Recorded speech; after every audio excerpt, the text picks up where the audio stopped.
안녕하세요. 진짜 실전으로 돈 버는 방법을 알려드리는 IM 경매입니다. 오늘도 어김없이 일반 경매가 아닌 특수물건 경매 사건에 대한 문제점과 해결책을 알려드릴 건데요. 오늘은 유치권자가 신청한 경매 사건입니다.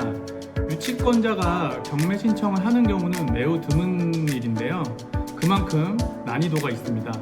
그렇지만 오늘 최대한 쉽게 알려드릴 테니 끝까지 시청 꼭 부탁드리겠습니다. 이 사건의 문제점은 세 가지가 있습니다. 첫 번째는 유치권 문제이고, 두 번째는 대지권 미등기입니다. 세 번째는 건물만 경매가 진행이 되는 법정지상권 문제가 있습니다. 제가 어떻게 이 세 가지 문제점을 해결할지 지금부터 자세히 알려드리겠습니다. 사건 번호는 2023-59065입니다. 일단 이 사건은 아주 특이해요. 그만큼 수익률도 엄청난 물건입니다. 종전경매에서 유치권이 있는 상태에서 경매가 한번 진행이 됐었던 물건이고, 이번 사건의 경매 신청자이자 유치권자 나우 PNT도 종전경매에서 경매를 신청했었습니다. 현재 이 사건은 하나의 사건 번호로 물건 번호가 6번까지 각각 개별 매각이 진행되었습니다.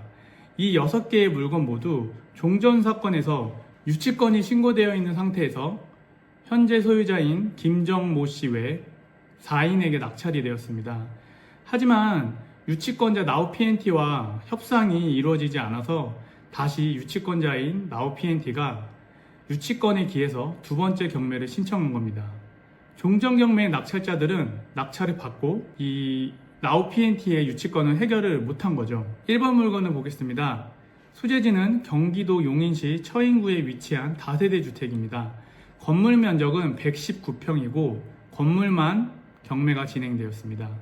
1차 감정가는 5억 5,492만원이고 2차 때 한 명이 응찰하여 5억 4천만원의 낙찰을 받았습니다. 일단 대지권 문제를 먼저 확인해 볼게요. 대지권은 있지만 대지권을 매각에서 제외하고 건물만 경매가 나왔습니다. 집합 건물인데 토지와 건물을 분리해서 건물만 경매가 진행이 가능할까요?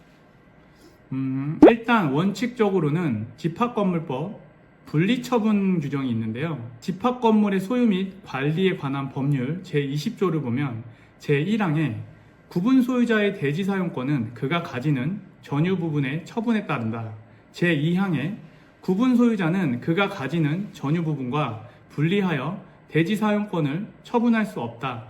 다만 규약으로서 달리 정한 경우에는 그러하지 않다라고 나와 있습니다. 조금 쉽게 말씀드리면 1항은 전유 부분을 처분하게 되면 토지는 따라가게 된다는 것이고, 제2항은 전유 부분과 토지는 분리하여 따로따로 처분할 수가 없다는 것입니다. 다만 예외 규정이 있습니다. 규약으로서 달리 정한 경우인데요. 이 사건에 대입을 해보면 대지권은 매각에서 제외시키고 건물만 매각이 되었는데, 이 사건은 대지와 건물을 분리해서 처분할 수 있다는 규약이 아마 있기 때문에 법원에서 경매를 진행한 것 같습니다. 감정평가서에도 건물만을 감정을 했고, 매각물건 명세서 비고란에도 대지 사용권 취득 유무는 불분명하며 최저 매각 가격은 건물만의 평가액이고 대지권 가격이 포함되어 있지 않으므로 향후 매수인이 대지 사용권을 부담해야 함이라고 기재되어 있습니다. 따라서 이번 낙찰자는 낙찰 시에 건물만 취득을 하게 되고 대지권 부분은 소유권을 취득할 수 없습니다. 이렇게 낙찰자가 건물만 취득을 하게 되면 토지 소유자가 건물 철거 소송을 진행할 수 있다는 걱정을 하실 수도 있는데요. 하지만 이 사건은 걱정을 안 하셔도 됩니다. 토지와 건물 소유자가 동일한 상태에서 현재 건물만이 분리돼서 경매 진행된 것이기 때문에 대지권이 비록 제외됐다 하더라도 법정지상권이 성립하기 때문에 건물 철거에 대한 걱정은 안 하셔도 됩니다. 단 토지를 사용하는 대가, 지료는 내야 되겠죠. 자, 이제 대지권 부분과 법정지상권 부분이 끝났습니다. 자, 이 사건의 제일 중요한 포인트이자 마지막 문제인 유치권에 대해서 알아보겠습니다. 이 사건은 유치권자인 나우 PNT가 유치권에 기한 경매를 신청했습니다. 종전 경매 절차의 낙찰자이자 현재 사건의 소유자인 김정모 씨 외 4인은 종전 경매에서 낙찰을 받고 유치권을 해결하지 못했고, 그래서 다시 유치권자인 나우 PNT가 경매 신청을 한 것입니다. 이번 경매를 참여할 입찰자들은 두려움이 있을 수 있는데요. 만약 이번 경매 절차에서도 유치권자 나우 P&T가 공사대금 채권을 모두 변제받지 못했다면 이번 낙찰자에게 유치권을 주장할 수 있을까요? 그리고 만약 이번 경매 절차에서도 유치권자가 공사대금을 다 받지 못했다면 그 못 받은 금액은 이번 낙찰자가 다 인수해야 할까요? 바로 근거를 확인해 보겠습니다. 민법 제322조 1항에 보면 유치권자는 채권을 변제받기 위하여 유치물을 경매할 수 있다 라고 되어 있습니다.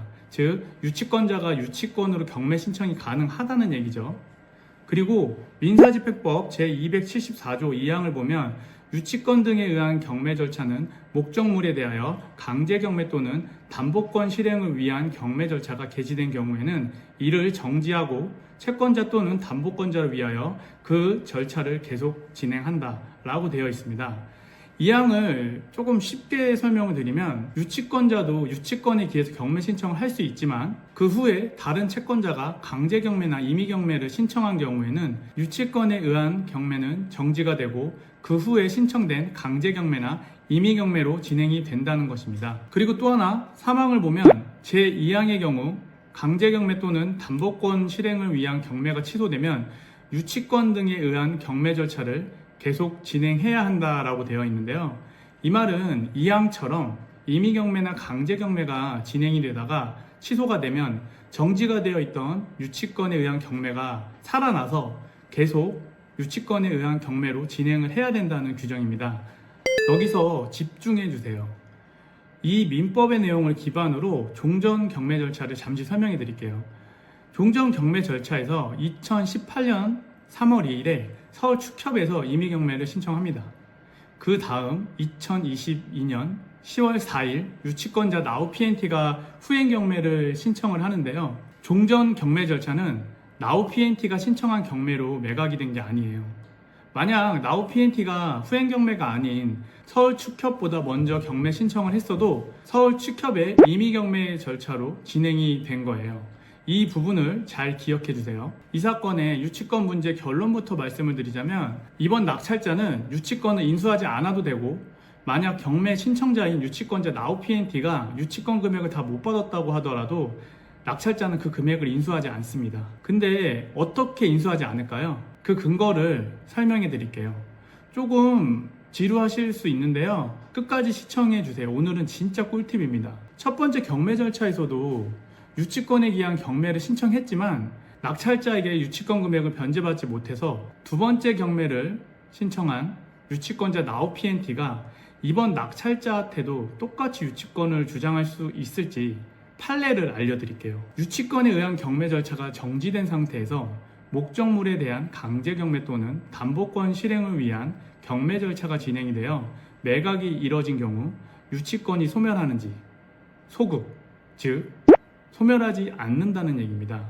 종전 사건은 나우 P&T가 진행한 경매가 아닌 서울 축협의 경매로 진행됐다고 말씀을 드렸죠. 그렇기 때문에 유치권이 소멸하지 않았던 겁니다. 여기 판례를 보겠습니다. 유치권에 의한 경매 절차는 목적물에 대해서 강제 경매 또는 담보권 실행을 위한 경매 절차가 개시된 경우 정지되도록 되어 있으므로 유치권에 의한 경매 절차가 정지된 상태에서 그 목적물에 대한 강제 경매 또는 담보권 실행을 위한 경매 절차가 진행이 되어 매각이 이루어졌다면 유치권에 의한 경매 절차가 소멸주의를 원칙으로 하여 진행된 경우와는 달리 그 유치권은 소멸하지 않는다고 봄이 상당하다라고 판시하고 있습니다. 판례는 유치권자가 유치권에 기해서 경매 신청을 하고 그 경매 절차에 의해서 매각이 종료가 되면 유치권은 소멸한다고 판시했는데요. 이런 경우 유치권자가 매각 절차에 의해서 피담보 채권인 공사대금을 모두 변제받지 못했다고 하더라도 유치권은 소멸한다는 것입니다. 즉 이번 사건과 같은 내용의 판례죠. 또 유치권에 기한 경매가 진행되는 도중에 임의경매나 강제경매가 신청이 되면 유치권에 의한 경매는 아까 말씀드렸다시피 정지가 됩니다. 그리고 임의경매나 강제경매로 매각이 되면 시작은 유치권에 기한 경매로 시작이 됐어도 마무리 완료는 임의경매나 강제경매로 되는 것이기 때문에 유치권은 소멸하지 않게 되는 겁니다. 그러면 낙찰자가 유치권을 인수해야 되는 상황이 옵니다. 그래서 종전 낙찰자이자 현재 소유자인 김정모 씨 외 4명은 유치권이 소멸하지 않았기 때문에 이를 해결하지 못하고 다시 라오 PNT한테 경매를 당한 겁니다. 이 판례를 이번 사건과 대입해 보겠습니다. 이 사건의 등기부 현황을 보겠습니다. 2023년 4월 4일 김정모 씨 외 4명이 종전 경매 절차 2018 타경 4368 사건에서 14억 5,323만 원에 낙찰을 받습니다. 유치권 신고가 된 물건은 대출이 안 나옵니다. 즉, 이 5명이 14억 5천만 원 가량을 현금으로 납부한 건데요. 그럼 한 명당 2억 9천만 원씩 부담을 하고 납부를 한 겁니다. 종전 경매는 말씀드렸듯이 서울 축협의 경매 절차로 매각이 완료됐어요. 즉, 종전 경매에서는 라오 PNT의 유치권에 기한 경매는 무효가 됐던 겁니다. 그래서 김정모 씨 외 4명은 유치권을 인수해야 했고 결국 해결을 하지 못한 거죠. 그래서 유치권자인 라오 PNT가 2024년 4월 10일 다시 유치권에 기한 경매를 신청한 겁니다. 조금 어려우실 수 있어요. 근데 다시 한번 설명을 제가 드릴게요. 앞서 설명드린 판례를 토대로 이 내용만 가지고 확인을 해보겠습니다.